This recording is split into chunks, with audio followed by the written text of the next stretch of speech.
Hello, welcome to our podcast brand pulse powered by Chutney ad. আমি রুহুল আমিন রনি। আজকে আমার সাথে যিনি গেস্ট হিসেবে আছেন, উনি কাজ করেছেন কোহিনুর কেমিক্যালসে, উনি কাজ করেছেন প্রোটেক্স গ্রুপে, উনি কাজ করেছেন ডাবর বাংলাদেশে, and right now he is working at Domino's Bangladesh. So আমরা ওনার সাথে আজকে কথা বলবো। উনি, আপনারা যদি খেয়াল করেন, উনি ডিফারেন্ট ইন্ডাস্ট্রিতে কাজ করেছেন। আমরা ওনার কাছ থেকে ওনার অভিজ্ঞতাগুলো শুনবো। উনি ডিফারেন্ট ক্যাটাগরিতে কাজ করলেন, এই জার্নিটা ওনার কেমন ছিল, ওখানে উনি কী চ্যালেঞ্জেস ফেস করেছিলেন, ওখানে কনজিউমার বিহেভিয়ারের যে শিপমেন্টগুলো হলো ওখানে ওনার স্ট্র্যাটেজি কী ছিল, আমরা এই আলাপগুলোই করবো ওনার সাথে। So welcome to our studio Abu Obaida Emon ভাই। So nice to meet with you. আমরা আজকে আপনার সাথে অনেকক্ষণ গল্প করবো এই বিষয়গুলো নিয়ে। সো আপনি কেমন আছেন? আলহামদুলিল্লাহ, আমি ভালো আছি। Thank you for inviting me. I would like to thank Chutney ads and the team behind this brand pulse. Thank you for inviting me.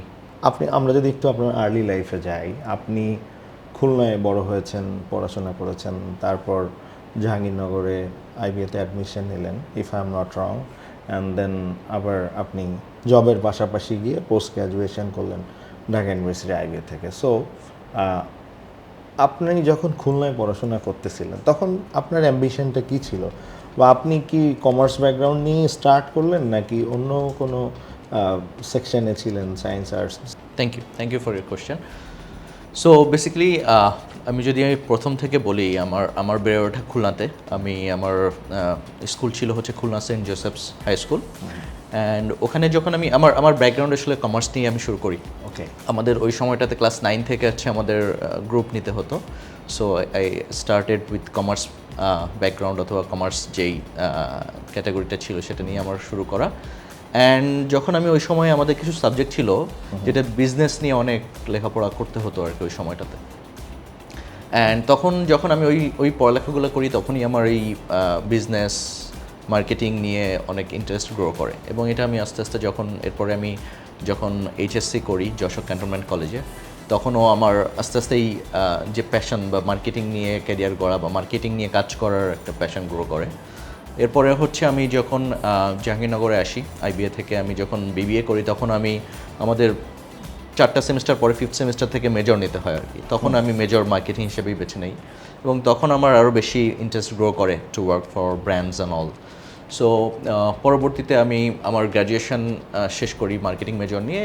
পরবর্তীতে আমি যখন এমবিএ করি ঢাকা ইউনিভার্সিটি থেকে, আইবিএ থেকে, তখনও আমি মেজর হিসেবে মার্কেটিংই বেছে নেই আর কি। সো অল থ্রু আমার এই যে, তার মানে ওই স্কুল লাইফ থেকে আমার যেই একটা ইন্টারেস্ট গ্রো করে, ওটা সময়ের সঙ্গে সঙ্গে আরও গ্রো করেছে। ম্যাচিউর হয়েছে। হ্যাঁ, ম্যাচিউর হয়েছে আমার ইন্টারেস্টটা। পরবর্তীতে আমি যখন ক্যারিয়ার গড়ার দিকে আসি, আমার গ্র্যাজুয়েশন শেষ করে আমি আমার ফার্স্ট জবে ঢুকি, তখন আমি আসলে এই ব্র্যান্ড টিমেই জয়েন করি। কোহিনুর কেমিক্যালে আমি 2012-র শেষ দিকে, 2013-র শুরুর দিকে আমি জয়েন করি। অ্যান্ড তখন থেকে পরবর্তীতে আমি ওই ধারাটাই ধরে রেখেছি আর কি। ব্র্যান্ড অ্যান্ড মার্কেটিং নিয়ে কাজ করে যাচ্ছি গত প্রায় 12-13 বছর। আপনি যে বললেন আপনার স্কুলের কথা, আপনি গ্রুপ চুজ করতে হয় ক্লাস 9-এ, রাইট? সো যেমন আমি সায়েন্স গ্রুপের ছিলাম। সো আপনি গ্রুপ চুজ করলেন কমার্স, তখন আমি যদি ভুল না করে থাকি, তখন একটা বেসিক বুক নলেজ থাকে যে মার্কেটিংটা তো থাকে না, আলাদা করে স্পেসিফিক কোনো সাবজেক্ট থাকে না, ইফ আই এম নট রং। হয়তো আপনার ম্যানেজমেন্ট ছিল, অ্যাকাউন্টিং ছিল, this sort of things. But what was the hook point that helped you to know about the marketing? এইটা বলতে পারেন যখন আমি আসলে আমার গ্র্যাজুয়েশন করি আর কি, যখন আমরা 4th সেমিস্টার 5th সেমিস্টারে যখন আমাদের মেজর নিতে হবে, তখনই আসলে আমি চিন্তা করি যে আসলে আমার ইন্টারেস্টটা কোথায়। অনেক সময় হয় কি, আমাদের দেশে অনেক সময় ফ্যামিলির প্রেশার থাকে যে তোমাকে এটা হতে হবে, আমি আসলে ওইটাই জানতে চাচ্ছিলাম। সো এই জায়গাটাতে আমি বলবো my family was very supportive. তারা কখনো আমাকে পুশ করে নাই যে তোমাকে এটাই হতে হবে বা এটাই করতে হবে। সো অ্যান্ড আমিও হচ্ছে, আমার কাছে যেটা ইন্টারেস্ট মনে হয়েছে যে I will do better in this section, সেটা হিসেবে আমি আসলে চুজ করেছিলাম যে I will build my career in marketing. অনেক সময় হয় কি, আমরা আবার এমনও হয় যে আমার একাডেমিক ক্যারিয়ার একরকম, আমি প্রফেশনাল এরিয়াতে যে আমার ডাইভার্সিফাইড হয়ে যাচ্ছি। আমি হয়তো ফাইন্যান্স নিয়ে পড়েছি, আমি যে আমি ব্যাংকিংয়ে না যে আমি হয়তো তখন মার্কেটিংয়ে যাচ্ছি, আবার আমি মার্কেটিং নিয়ে পড়ছি, আমি ব্যাংকার হচ্ছি। সো ওই জায়গাতেও আমার ইন্টারেস্ট ছিল আমি মার্কেটিং ক্যারিয়ার করব, অ্যান্ড দ্যাটস ওয়াই ওই যে 5th সেমিস্টার থেকেই বেসিক্যালি আমার ওই রকম মাইন্ডসেটই ছিল যে আমি মার্কেটিংয়ে ক্যারিয়ার করব। ওই সময় আপনার কোনো কিছু কি মনে আছে যে আপনি হয়তো এমন একটা মার্কেটিং ক্যাম্পেইন দেখেছিলেন যেটা আপনার খুব ভালো লেগেছিল, দ্যাটস অলসো মোটিভেট ইউ যে I should do this sort of? Text বুকে তো অনেক এক্সাম্পলস ছিল, সেগুলো দেখেছি, প্লাস ওই সময়ে ক্যাডবেরির কিছু ক্যাম্পেইন ছিল যেগুলো খুব ভালো লেগেছে। পরবর্তীতে আমি যখন MBA করি, ততদিন অবশ্য I have already build my career in marketing. MBA করার সময় আমার একটা অ্যাসাইনমেন্ট ছিল আর কি, একটা ব্র্যান্ডের উপরে কাজ করা, গ্লোবাল ব্র্যান্ডের উপরে। তখন আমি কিছু ক্যাম্পেইন সম্পর্কে আরও বেশি কাজ করার যখন সুযোগ হয়েছে, তখন দেখতে পেরেছি যে those campaigns are very good আর কি। আপনি স্টার্ট করলেন কোহিনুর কেমিক্যালসে। This is a very stable company in Bangladesh and they have few legacy brand as well. So এরকম একটা স্টেবল অর্গানাইজেশন, স্টেবল ব্র্যান্ড রেখে এই যে আপনি শিফট করলেন আবার পার্টেক্স অ্যান্ড ডিফারেন্ট ক্যাটাগরিতে মিল্কে। সো এখানে আপনার সবচেয়ে বড় কিক কী ছিল যেটার কারণে আপনি এই শিপমেন্টটা করলেন? আমার কাছে মনে হয় পার্সোনালি যে ক্যারিয়ারের ফার্স্ট 4-5 বছর is very important to learn things আর কি। সো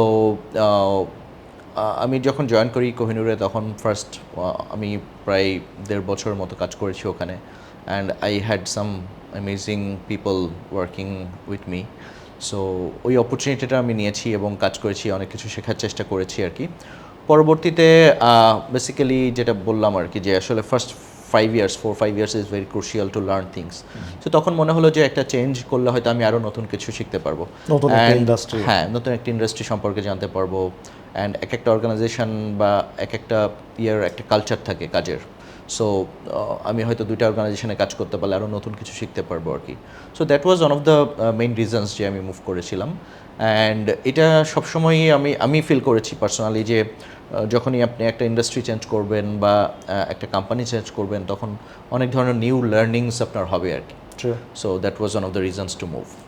আপনি, আমি যদি ভুল না করে থাকি, আপনি পার্টেক্স গ্রুপের ডেনিশ ব্র্যান্ড দেখতেন। That time Danish was number 1 condense milk in Bangladesh. That's you are very lucky. So and এরপরে আপনি একটা নাম্বার 1 ব্র্যান্ড দেখতেছিলেন, তারপর আপনি গেলেন আবার ডাবর বাংলাদেশে। এই জায়গায় কি মোটিভটা সেম ছিল for the learning? Yes, obviously learning, because আপনি কখনোই কমফোর্ট জোনে থাকা উচিত না আর কি। হ্যাঁ, so my believe is that মানে কমফোর্ট জোনে থাকাটা উচিত না। সো ড্যানিশে আমি যখন ক্যারিয়ার স্টার্ট করি উইথ ড্যানিশ, তখন কিন্তু আমি আসলে কন্ডেন্সড মিল্ক ব্র্যান্ডটা দেখতাম না। তখন I started with biscuits category. পরবর্তীতে আমি কন্ডেন্সড মিল্কও দেখেছি একটা সার্টেন টাইম, অ্যান্ড আমি যখন লিভ করি তখনও আমি আসলে কন্ডেন্সড মিল্ক দেখতাম। এবং আরেকটা ইম্পর্টেন্ট ব্র্যান্ড ছিল আমাদের, সেটা হচ্ছে ওভালটিন, যেটা আমরা এবি ফুডসের সাথে অ্যাসোসিয়েট ব্রিটিশ ফুডসের সঙ্গে মিলে আমরা ওই ব্র্যান্ডটা ম্যানেজ করতাম বাংলাদেশে। সো এই 2টা ব্র্যান্ড নিয়ে আমি খুব ক্লোজলি কাজ করেছি। অ্যান্ড পরবর্তীতে যখন আমি ডাবরে যাই, তখনও একটা ছিল যে একটা মাল্টিন্যাশনাল কোম্পানিতে যে সেখানের কালচার অ্যান্ড ওখানের how they actually work, so ওই লার্নিংগুলো আমি পরবর্তীতে নিতে চেয়েছি। এমএনসিতে কাজ করলেন, কাজ করার পরে আপনি কেন মনে হলো যে রেস্টুরেন্ট ক্যাটাগরি নিয়ে কাজ করবেন? অ্যান্ড রেস্টুরেন্টে ডিফারেন্ট টাইপ অফ রেস্টুরেন্ট আছে। সো স্পেসিফিকলি আপনি কাজ করতেছেন QSR। এখন কিন্তু মানে কাস্টমার ডিরেক্টলি আপনার কাছ থেকেই কিনতেছে। ট্রু, যে বিফোর আই জয়েন ডমিনোজ 9 বছরের মতো আমি কাজ করেছিলাম বেসিক্যালি FMCG ইন্ডাস্ট্রিতে। সো FMCG থেকে QSR, that was a very good transition. So initially I was also a bit confused যে whether I have made the right choice or not. হ্যাঁ, যদিও I have already move to Domino's by that time, কিন্তু পরবর্তীতে আমি দেখলাম যে FMCGটা যেটা হয়, আমরা বলি এটা ভেরি ফাস্ট মুভিং একটা ইন্ডাস্ট্রি, রাইট? অ্যান্ড সেখানে যে কোনো প্রোডাক্ট আপনি খুব দ্রুত কনজামশন হয় অ্যান্ড অল। বাট আমি যখন QSR-এ আসলাম, তখন দেখলাম এটা আসলে, যেহেতু আমি নামের সঙ্গে আছে কুইক সার্ভিস রেস্টুরেন্ট, আপনি FMCG-র একটা প্রোডাক্ট হয়তো আপনি এখন কিনছেন, এখনই কনজিউম, ফর এক্সাম্পল চিপস আপনি এখন কিনে এখনই খাচ্ছেন। আবার দেয়ার ইজ সোপ, আপনি একটা সোপ আজকে কিনতেছেন, বাট ওটা আপনি হয়তো বেশ কিছুদিন, 15 দিন বা 1 মাস ইউজ করছেন। কিন্তু কিউএসআর ইজ সামথিং যেটা আপনি instantly every time you are having instant consumption. আপনি ডমিনোস পিৎজা আজকে কিনে আপনি 3 দিন রেখে খাবেন না, সো আপনি আজকে কিনে মানে এখনই খাচ্ছেন আর কি ইমিডিয়েটলি। আপনার এফএমসিজিতে অনেক ইন্টারমিডিয়ারি থাকে আর কি। আমি প্রোডাকশন করতেছি, then we are sending it to our distributors is sending to stores, then store is selling to end user consumer. কিন্তু এখানে হচ্ছে আমার একদম মানে business directly we are serving to consumers. হ্যাঁ, so there is no intermediary. So আমাদের আরও বেশি ডেটা, আমরা ভেরি অ্যাকুরেট ডেটা পাচ্ছি কনজিউমারের, অ্যান্ড বেসড অন দোজ আমরা এখন অনেক স্ট্র্যাটেজিগুলো আরও করা অনেক ইজিয়ার। হ্যাঁ, যে ওখানে আমার হয়তো একটা পারসেপশন নিয়ে কাজ করতে হয় বা একটা অ্যাজামশন নিয়ে কাজ করতে হয় এফএমসিজিতে, বা কিছু থার্ড পার্টি ডেটার উপর বেস করে কাজ করতে হয়। সো এই জায়গা থেকে আমি একটু বলবো যে একটা ফেভারেবল সিচুয়েশন ইন কিউএসআর, যে I am serving we are serving the consumers directly and we have our own database to make our strategy. এই জায়গাটাতে যে আপনি যেটা বললেন যে থার্ড পার্টি ডেটার উপর আপনার ডিপেন্ডেন্সি ছিল, এখন হচ্ছে যে আপনি ডিরেক্ট কনজিউমার ডেটা পাচ্ছেন। সো আপনারা কি কোনো স্ট্র্যাটেজি বা কিছু ফলো করেন যে কাস্টমার ম্যাপিংয়ের জন্য বা ডিফারেন্ট কোনো ক্যাম্পেইন স্ট্র্যাটেজি বিল্ড করার জন্য, ডেটাগুলোকে অ্যানালাইসিস করার জন্য? Is there any platform you are using? যেটা আছে, we have our own people and system and tools to do the analysis of the data, and based on that we actually do our strategy, also set our strategy. এবং ভাই, আমরা আরেকটা জিনিস আমার জানার ইচ্ছা যে হচ্ছে আপনি একটা ম্যাস ব্র্যান্ড নিয়ে কাজ করলেন, এই যে ইন্টারমিডিয়েটারি যে বললেন, সো এখানেও তো আপনার ওই যে আপনারা বলেন অনেক কিছু, যে বেশ কিছু প্রমোশনালস অফার্স থাকে ফর দ্য কাস্টমার, বেশ কিছু প্রমোশনাল অফার থাকে for the retailer and distributors as well. So এই ডিফারেন্ট কাজ করলেন, এখন এসে আপনি যখন ডিরেক্ট কনজিউমারের সাথে কাজ করতেছেন, তাদের জন্য নিশ্চয়ই প্রমোশনাল অফার্স থাকতেছে। সো এই যে ভ্যালু চেঞ্জটাও তো একটু চেঞ্জ হয়েছে। সো এই জায়গায় একজন মার্কেটিয়ারকে মানে কোন বিষয়গুলোকে বেশি গুরুত্ব দিতে হয়? At the end of the day আপনার অবজেক্টিভ কিন্তু সেম। আপনি যে ইন্ডাস্ট্রিতেই কাজ করেন, আপনার এন্ড অবজেক্টিভ হচ্ছে আপনার কনজিউমারকে সার্ভ করা, সেটা আমি মাঝখানে ইন্টারমিডিয়েট থাকুক অথবা না থাকুক। সো সেখানে হচ্ছে আমার হয়তো কয়েকটা স্টেপস কম, বাট আমার স্ট্র্যাটেজিতে আসলে ওই যে আমি আগেও কিন্তু আমার অবজেক্টিভ ছিল হচ্ছে to increase my revenue, increase our consumer base আর কি। সেই অবজেক্টিভটা এখনও সেম আছে, it's just a different steps probably. আগে হয়তো আমার 4-5টা স্টেপসের থ্রুতে যেতে হতো, ডিফারেন্ট প্ল্যান করতে হতো for my distributor, for my retailer, then for my consumer. এখন সেটা আমরা directly we are doing for consumers, but we are doing probably for different platforms. অনলাইনে যারা পারচেস করছে তাদের জন্য এক ধরনের আমরা স্ট্র্যাটেজি সেট করছি। যারা আমাদের স্টোরে এসে বা আমাদের ডমিনোজের, we have 40 outlets in Bangladesh now, so ওই আউটলেটে এসে যারা কনজিউম করছেন তাদের জন্য একটা ডিফারেন্ট স্ট্র্যাটেজি থাকছে আর কি। আর একটা জিনিস আমার খুব জানার ইচ্ছে, যে ধরেন রেস্টুরেন্টের ক্ষেত্রে অ্যাজ আই নো যে place is very important. So ওই স্ট্র্যাটেজিটা কি আপনাদের কাছেও অনেক গুরুত্বপূর্ণ মনে হয়? Because you have that much awareness about your brand. Obviously location বা placement is very much important, because আপনি যেখানে মাছ আছে ওখানেই আপনি মাছ ধরতে যাবেন, ব্যাপারটা এরকম আর কি। সো আমার কনজিউমার, আমরা বাংলাদেশে ডমিনোজ স্টার্ট করি back in 2019। In 6 years currently we have 40 stores. আমরা বর্তমানে 6টা সিটিতে আছি বাংলাদেশের, ঢাকা, কক্সবাজার, চট্টগ্রাম, খুলনা, সিলেট অ্যান্ড নারায়ণগঞ্জ, এই 6টা শহরে আছি। লোকেশন ইম্পর্টেন্ট না হলে আমরা হয়তো 64টা ডিস্ট্রিক্টে একসঙ্গে চলে যেতাম, কিন্তু ওই মার্কেটটা আমি যেখানে যাব সেই মার্কেটটাও রেডি হতে হবে, সেখানকার কনজিউমার বেসও রেডি হতে হবে। মানে এটা প্রোডাক্ট টু প্রোডাক্ট ভ্যারি করবে আর কি। যেমন সাবান আসলে বাংলাদেশের সব জায়গার মানুষের জন্য দরকার হয়, I am just giving an example, every household. কিন্তু মানে since we are selling pizza is a মানে traditionally it's a new food for us, it's not a traditional food for Bangladeshi consumers. So বাংলাদেশের consumer আসলে ওই রেডিনেসটা হতে হবে যে পিৎজার জন্য ওই মার্কেটটা রেডি কিনা। সো ওই জায়গা থেকে বলবো location is very very important for us.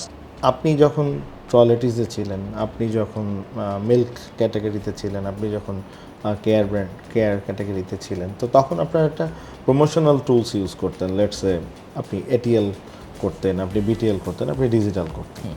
So এখন ডোমিনোজের ক্ষেত্রে আপনি যখন ডিরেক্ট কাস্টমারের কাছে পৌঁছেছেন, আপনার কাছে ডিরেক্ট কাস্টমারের কি বলবো ইনফরমেশন থাকতেছে। সো এখানে আপনার মার্কেটিং চ্যানেল কোনটা বেশি আরওয়াই দিচ্ছে বা ইফেক্টিভ হচ্ছে যদি বলি? ইফ আই আন্ডারস্ট্যান্ড কারেক্টলি আপনি মিডিয়া ভেহিকেলের কথা বলছেন আর কি, কোন মিডিয়া থ্রুতে আমি কনজিউমারকে রিচ করব। এটা ব্র্যান্ড টু ব্র্যান্ড ডিপেন্ড করে, এটা অনেক কিছুর উপর ডিপেন্ড করে। যেমন ফর ডমিনোজ আমরা এখন মাত্র 6টা সিটিতে আছি এখন বাংলাদেশে। সো আমার জন্য ATL is not very much important, because আমি হয়তো বাংলাদেশের 30% 40% পিপলকে সার্ভ করতেছি এখন। সো আমার এমন কোনো কমিউনিকেশন যদি আমি করি যেটা ন্যাশনালি আমার দেখানো হচ্ছে, বা তাহলে কিন্তু আমি আসলে একটা জায়গায় ডিমান্ড ক্রিয়েট করতেছি, বাট আমি সেখানে ডিমান্ড ফুলফিল করতে পারবো না। প্রবাবলি গত জানুয়ারি ফেব্রুয়ারি মার্চ, এই বছর জানুয়ারি ফেব্রুয়ারি মার্চে আমরা টিভিতে গিয়েছিলাম with as we brought a new product, we launched a very new product আর কি, চিজ ভার্স আর কি। ওখানে আমরা 14টা পিৎজা লঞ্চ করেছিলাম একসঙ্গে। সো ওই সময়টাতে আমরা টিভিতে গিয়েছিলাম। But for a brand, smaller brand, ATL actually সবসময় কাজ করে না আর কি, হ্যাঁ। বিকজ আমি হয়তো ডিমান্ড ক্রিয়েট করতেছি একটা জায়গা, সাপোজ বরিশালে we don't have any presence still now, আমি ডোমিনোজের মানুষকে আমার ব্র্যান্ড সম্পর্কে অ্যাওয়ার করতেছি। সো আমি হয়তো যদি আমার স্ট্র্যাটেজিক্যালি থাকে যে ঠিক আছে আমি 2 মাস পরে আসবো, দ্যাট ইজ ফাইন। বাট যদি আমরা এখনও কনফার্ম না যে আমরা কবে যাব বা কত, তখন কিন্তু এটিএল আমার জন্য কাজ করবে না mostly. So digital platform is very much important for us, হ্যাঁ, অ্যান্ড ব্র্যান্ডস লাইক আস, যেখানে আমি টার্গেটেড অডিয়েন্সকে রিচ করতে পারবো। আমি জিও টার্গেটিং করে আর কি, আমি যেখানে আমার স্টোর আছে বা যেখানে আমি সার্ভ করি যে এরিয়াতে, সেই এরিয়ার মানুষকে আমি রিচ করতে পারি এবং তাদেরকেই আমার অ্যাডভার্টাইজমেন্ট বা আমি কমিউনিকেট করতে পারি, আমি তাদেরকে রিচ করতে পারি। আর যাদের কিনা আমাদের অ্যাপ ডাউনলোডেড আছে, সো তাদেরকে কিন্তু আমরা পুশ নোটিফিকেশনস অ্যান্ড বিভিন্ন অফার তাদেরকে টাইম টু টাইম দিতে পারছি, নতুন প্রোডাক্ট আসলে তাদেরকে আমরা জানাতে পারছি। So those internal platforms are also very helpful for us and important for us. So তাহলে তো পুরো সাপ্লাই চেনটাই আপনার জন্য একদম ট্রান্সফরমেশন একটা। হ্যাঁ, আগে যে ট্র্যাডিশনাল চ্যানেলগুলো ছিল সেটাকে এখানে আপনি এখন ডোমিনোজে কাজ করতেছেন, বিরাট ট্রান্সফরমেশন। এখানে আপনার টেকসেভি হতে হচ্ছে। সো অ্যান্ড হচ্ছে যে আপনার মার্কেটিং বাজেটের রেশিও চেঞ্জ হয়েছে। হয়তো আপনি যখন এফএমসিতে ছিলেন একটা বিগ পোর্শন আপনার এটিএলে যাইতো, বিটিএলে যাইতো, এখন আপনার একটা বিগ পোর্শনস ডিজিটালে যাচ্ছে। সো আসলে আপনার কাছ থেকে শুনে যেটা বুঝলাম যে যেটা আপনার এফেক্টিভ এবং কনজিউমারকে আপনাকে রিচ করতে কি বলবো হেল্প করতেছে, সেই চ্যানেলটাই আপনার জন্য ইম্পর্টেন্স। রাইট, এটা সবসময় সব ব্র্যান্ডের জন্যই আসলে সত্য যে আসলে আপনার বাজেট আছে 10 টাকা, আপনি কোথায় 10 টাকা স্পেন্ড করলে বেটার রিটার্ন পাবেন এবং বেশি মানুষকে রিচ করতে পারবেন, আপনার অবজেক্টিভ ফুলফিল হবে। সো হয়তো এক এক ব্র্যান্ডের জন্য স্ট্র্যাটেজিটা ডিফারেন্ট হয়। আমার এমন কোনো ব্র্যান্ড থাকতে পারে যেটা আমার জন্য আসলে এটিএল মেক সেন্স, মোর সেন্স। আমরা যদি ধরেন আপনার এই কথার সাথে জুড়ায় বলি, লেটসে চাটনি আর্টের মতো অনেক প্রতিষ্ঠান আছে যারা কাজ করতেছে ডিজিটাল বিলবোর্ড নিয়ে, হ্যাঁ, digital out of home. So এগুলা যদি আপনার জিও টার্গেটিং করে, হ্যাঁ, আপনি আপনার কমিউনিকেশন প্লেস করতে পারেন যেটা আপনার নিড, অ্যান্ড মোটামুটি একটু সাইকোগ্রাফিও বুঝতে পারতেছেন, কোন এলাকা ভেদে ইকোনমিটাও তো বোঝা যায় একটু, যদিও আমাদের ওই রকম স্পেসিফিক কোনো ডেটা নেই আমাদের দেশের। এই ক্ষেত্রে কি আপনি কি মনে করেন DOH would be a effective tools for you or not? হ্যাঁ, অবভিয়াসলি। এখন তো ওএইচ আসলে গ্লোবালি এখন বিভিন্ন জায়গায় এখন ডিজিটাল ট্রান্সফরমেশন সেখানেও হচ্ছে আর কি। আগে হয়তো আমরা স্ট্যাটিক একটা বিলবোর্ড দেখতাম, বাট এখানেও অনেক ইনোভেশন এসেছে লাস্ট 5 to 10 ইয়ার্সে আর কি। সো ইট ইজ ইম্পর্ট্যান্ট, আমরাও কিন্তু টাইম টু টাইম এটা ফ্রম ডমিনোজ আমরা করি আর কি, অ্যান্ড বিভিন্ন ব্র্যান্ডও করছে আর কি। অ্যান্ড এখন যেটা হচ্ছে ফিউচার যেটা হচ্ছে বা এখন যেটা আস্তে আস্তে transformation is everything is getting data based আর কি, মানে ডেটা অ্যানালাইসিস করেই কিন্তু সব ডিসিশনগুলো মেক করে আর কি। সো আগে হয়তো আমরা টিভিতে অ্যাড চালাইতাম, মানে রিটার্নটা সবসময় হচ্ছে আমরা বুঝতে পারতাম না আসলে কতটুকু রিটার্ন আসলে টিভির জন্য আসছে বা কতটুকু আমার প্রেসের জন্য আসছে, প্রিন্ট অ্যাডের জন্য আসছে। বাট এখন এই ডিজিটাল ট্রান্সফরমেশনের কারণে অনেক কিছু আমরা বুঝতে পারছি যে আমার একটা কতজন মানুষ দেখতেছে, কতজন এটা থেকে কনভার্ট হচ্ছে। সো এই ইনোভেশনসগুলো কিন্তু এখন ডিজিটাল বা এই ওএইচের যে ডিজিটাল ট্রান্সফরমেশন হচ্ছে সেখানেও এগুলো ভ্যালু অ্যাড করবে আর কি ফিউচারে। আর I see future is also bright for that. এখন আমরা একটু আপনার কাছ থেকে জানতে চাবো যে যারা তরুণ মার্কেটিয়ার্স, হ্যাঁ, যারা প্র্যাকটিশনার্স, তাদের জন্য আপনার যদি কোনো সাজেশনস থাকে to do better in marketing. Marketer যদি হয় তো marketer they are already in the field, মানে তারা অলরেডি কাজ করছে আর কি। এখন তাদের জন্য সাজেশন হচ্ছে মানে শর্টকাট, আসলে there is no shortcut for success. আপনি শর্টকাট করে কখনো লং টার্মে সাকসেসফুল হতে পারবেন না আর কি। সো এই শর্টকাট ওয়েতে আমরা কোনো কিছু অ্যাচিভ করার চেষ্টা না করি। First few years we should focus on learning things, কীভাবে একটা বিজনেস কাজ করে। Marketing is not all about making an advertisement and promoting that. So marketing is actually very important for a business, because marketing works with every other functions, supply chain, factory production, তারপর হচ্ছে finance. হ্যাঁ, so আপনাকে total overall বিজনেসটা বোঝারটা important for marketers. PNL and bottom line, top line, আমার discount, marketing, so কীভাবে কী করলে বিজনেস প্রফিটেবল হবে। It's not always growing, it's about profitably growing আর কি। হ্যাঁ, সো দ্যাট ইজ ইম্পর্ট্যান্ট। সেটা বোঝাটা ইয়াং যারা আছে আজকে শুরু করছে ক্যারিয়ার, ইনিশিয়াল স্টেজে আছে, তাদের জন্য একটা সেশন। আরেকটা সেশন হচ্ছে ফিউচার ডিসিশন মেকিংয়ে এখন ডেটা ইজ ভেরি ইম্পর্ট্যান্ট। হ্যাঁ, সো ডেটা অ্যানালাইজ করা এবং ডেটার থেকে insights, data is not only numbers, ওই নাম্বারস কীভাবে প্যাটার্নগুলো বের করা অ্যান্ড সেখান থেকে ডিসিশন মেক করা, স্ট্র্যাটেজি সেট করা, that is another. Thank you Emon ভাই, it was a nice conversation. So আমি এখন আপনাকে একটু কিছু কুইক কোশ্চেন্স করবো, যেটাকে আমরা একটু র্যাপিড ফায়ার বলি, যদিও এখানে কোনো ফায়ার নাই। সো শুরু করি। শিওর। সো আপনার সবচেয়ে প্রিয় ব্র্যান্ড ক্যাম্পেইন দেশি না বিদেশি? ব্র্যান্ড ক্যাম্পেইন দেশীয় প্রিয় আছে, আবার বিদেশেও আছে। আমি দেশে যদি বলি, দেশে একটা ক্যাম্পেইন আছে, যেমন জুই নারকেল তেলের একটা ছিল, এক চুলো ছাড় নয়, ওই ক্যাম্পেইনটা আমার ভালো লেগেছিল। অবভিয়াসলি আমাদের ডমিনোজেরও একটা ক্যাম্পেইন আমার খুব পছন্দের, সেটা হচ্ছে রামাদানে আমরা একটা ক্যাম্পেইন করি every year, buy one give one. Content না কনভার্সন, কোনটা আগে? আগে যদি বলেন তাহলে content, because a good content will lead you for the conversion, right? So আপনি ভালো একটা কন্টেন্ট দেখলে হয়তো আপনার একটা ব্র্যান্ডের উপরে পজিটিভ বা আপনার একটা ডিমান্ড ক্রিয়েশন হবে, and then you will convert. But at the end of the day objective যদি বলেন, অবজেক্টিভ ইজ কনভার্সন। এখনকার কনটেক্সে ইনফ্লুয়েন্সার মার্কেটিং নাকি content marketing? Effective marketing. Is there anything that is your inspiration? Self motivated থাকতে আমি পছন্দ করি। So নিজেকে নিজে ইন্সপায়ার করা বা নিজেকে নিজে মোটিভেটেড থাকার চেয়ে ইম্পর্টেন্ট কিছু নাই আমার কাছে মনে হয়। তাহলে আপনার কি জীবনে নিজের কোনো কি বলবো স্লোগান আছে যে that's you are following everyday? So you are the owner of your life, so you can make it beautiful. আপনার উপরেই ডিপেন্ড করবে যে how you will build your career, how will build your life, shape your life and all. Thank you Emon ভাই। So thank you so much for your time being. Thank you for inviting me, and thanks to the audience. Thanks for listening to us. Thank you. So দর্শক, আমরা এতক্ষণ কথা বললাম ইমন ভাইয়ের সাথে এবং তার ক্যারিয়ার, তার এক্সপেরিয়েন্স নিয়ে। আবার আমরা আগামী পর্বে হাজির হব নতুন কোনো অতিথিকে নিয়ে, আপনাদের সাথে পরিচয় করিয়ে দিতে, আলাপ করিয়ে দিতে। ততক্ষণ পর্যন্ত ভালো থাকুন, সুস্থ থাকুন এবং দেখতে থাকুন আমাদের podcast. Thank you so much.